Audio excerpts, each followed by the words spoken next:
Alright, good morning everybody. I'm here in the beautiful city of Yangzhou in Jiangsu Province, just on the northern banks of the Yangtze River.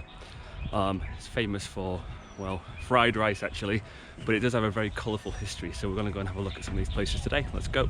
This is one of the famous places in Yangzhou. It's called the Slender West Lake, named after the very famous West Lake in the city of Hangzhou, just a little bit south of here. It used to be the playgrounds of emperors, this place. First up is one of the symbols of Yangzhou, the White Pagoda of Lianxing Temple. Built in 1784 during Emperor Qianlong's reign, this Tibetan-style pagoda is very similar to the Beihai Park White Pagoda in central Beijing. Beautiful against the bright blue sky, take another one off the endless list of pagodas.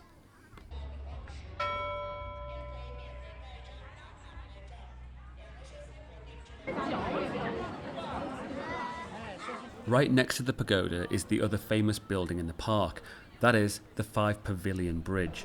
Dating from a little earlier than the pagoda, 1757 to be precise, it is a thing of beauty and style. The bridge and the pagoda were designed to resemble Beihai Park in Beijing, as the emperors of the Qing dynasty did enjoy quite regular trips here.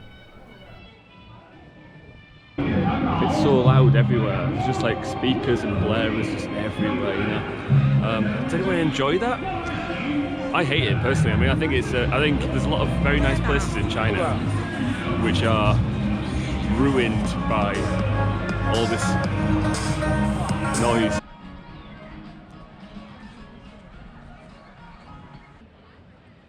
The park is in places tranquil and beautiful, and then noisy and an assault on all of your senses in other areas. If you enjoy loudspeakers and loud music in a park, you will love it. If you don't, however, like myself, there are plenty of nice peaceful parts to explore too. I will say, however, when I made this video, it was during a Chinese public holiday, Spring Festival, so perhaps it isn't always this busy. Either way, some interesting history to see, but for me, Yangzhou has plenty more interesting things to explore than this park.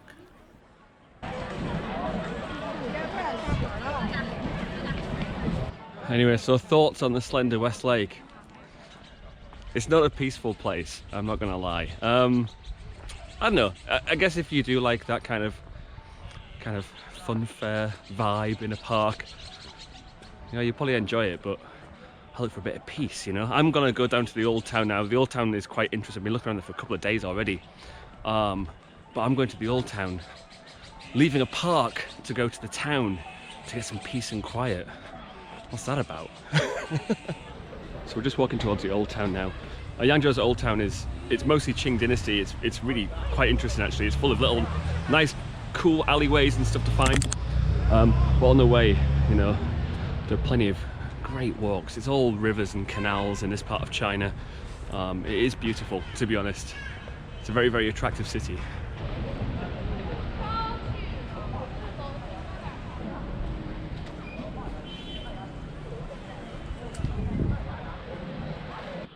And these are the memorial gardens to the very famous Ming Dynasty general Shi Kefa.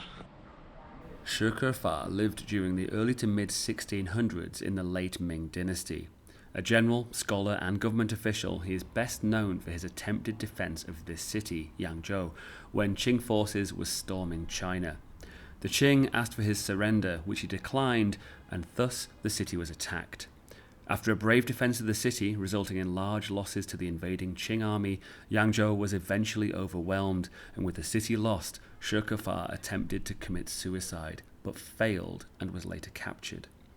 When asked to join the Qing cause, he refused, saying he would die with his city, and requested the Yangzhou citizens be spared.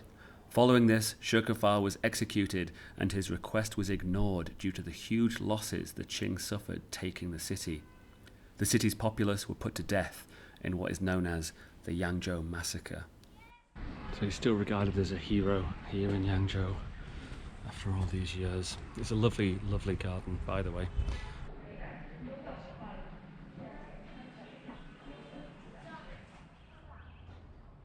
Two of the oldest structures in Yangzhou are two pavilions in the city centre near the old town. This is the Sewang Pavilion, which dates back to 1559 and is a beautiful example of Ming Dynasty architecture. The other, just a few minutes walk down the road, is the Wenchang Pavilion, built in 1585, which you can't get very close to as it's in the middle of one of the busiest roundabouts in the city. So I'm just coming into the old town now. It's a series of little tiny alleyways. It's quite nice actually. Anyway, this part is the not very scenic route I think I just took in, but we're coming into it right now. Let's have a look. You know, once upon a time this city was one of the wealthiest in the whole world, about 1300 years ago during the Tang Dynasty. So outside of the capitals, which were in Xi'an where I live and Luoyang, this place was the economic heart of China.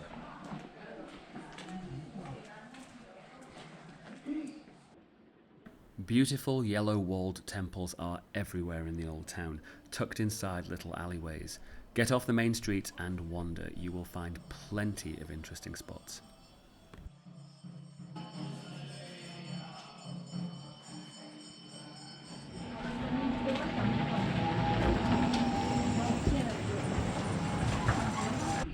It's truly an interesting place to walk. A lot of old towns in China kind of leave me a bit cold, you know, because they're just a bunch of new stuff made to look old. Actually, the buildings here are old. It's Qing Dynasty mostly, and it is quite nice. Got a good feel about it. Hello. You're cute.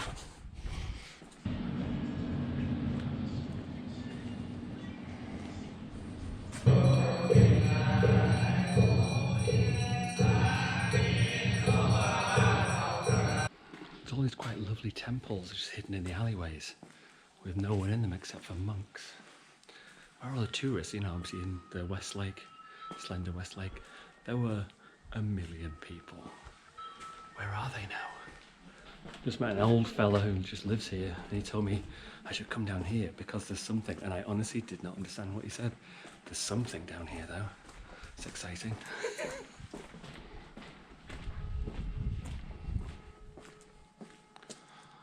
I wonder. I'm having a pretty good time. This is like David Bowie's Labyrinth. No idea where I'm going, no idea. So this was an old guild hall. I want to say that says Lingnan, is that right? Closed, people just hanging up their laundry. But beautiful. The stonework's incredible. Let's have a look.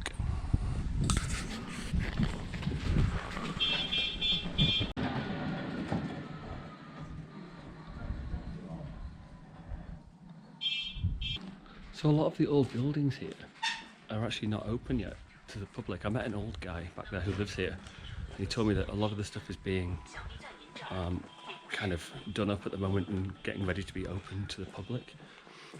There's a wealth of history here, like I said, with only a handful of places actually open though.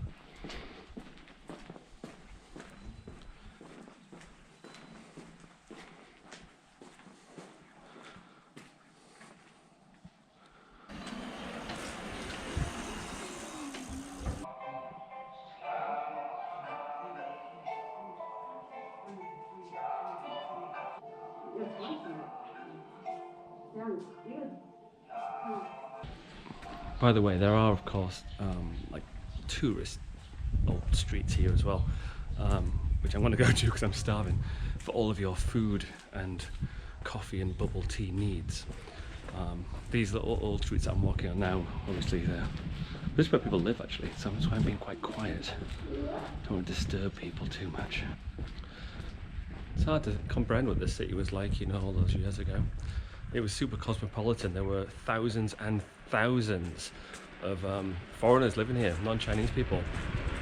But the majority of whom were Persian or Arab, Korean. Definitely a lot more foreigners than live here now, you know. Which was, you know, you're talking 1300 years ago. It was one of the most, I'm going to go down the street. It was one of the most, really one of the most cosmopolitan places on the planet at that time. You're talking, you know, after the fall of the Roman Empire in Europe. So yeah, you know, during that time, the Tang Dynasty, 600s, 700s, 800s, it was the most prosperous, wealthy, developed place on earth.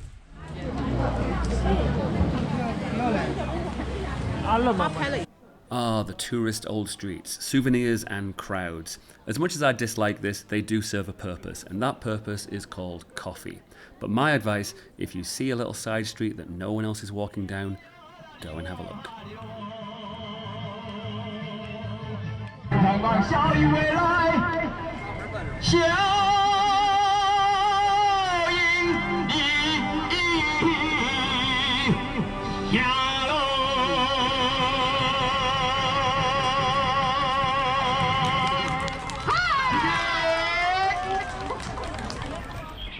There's also a strong Islamic connection here in Yangzhou, as there are in many Grand Canal towns. This place was the most peaceful I visited in Yangzhou, and a great way to finish your day as the sun goes down. It is only a little walk from the old town, and you only need about 30 or so minutes to explore, but it is really worth it.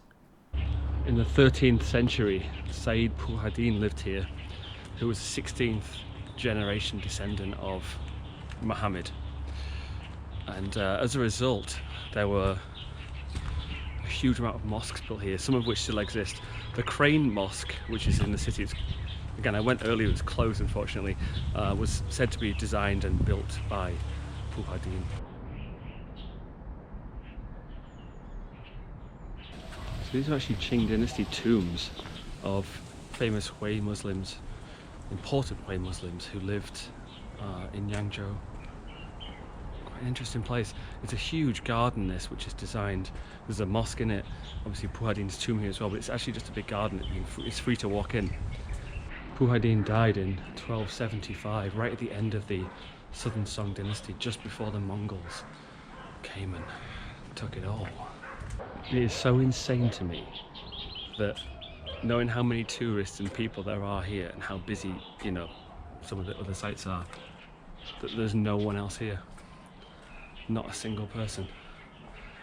No people on the door, there's no ticket, no guards, no loudspeakers, not a single person. It's so weird. It's beautiful as well, it's beautiful really. This, by the way, is the Grand Canal. Well, it's an artery of the Grand Canal. The actual main part is a couple of kilometres that way. So the city kind of plays third fiddle, I suppose, in the province now, after, you know, the cities of Nanjing and Suzhou. But oh God, all those years ago, you know, it was just so wealthy.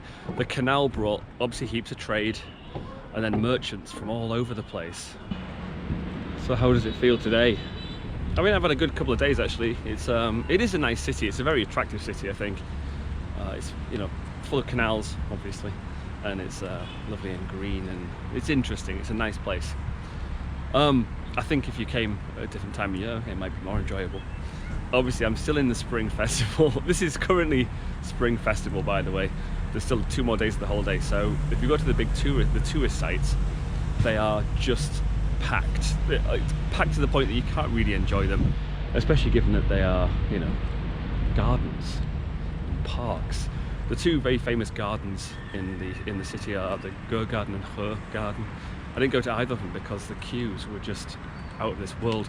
So I know that when I actually got in, I wouldn't have enjoyed it anyway. So I missed a few things, but nevertheless, good time. Right, I'm going to wrap it up there, guys, today. Thank you very much for watching. I hope you enjoyed it. It's worth a visit, you know. I think if you do come and you're in the old town, get off those main streets. There's a lot to find hidden in the alleyways, I think. It's quite a nice little place. So, I'll see you in the next one. All the best, take care, and bye-bye.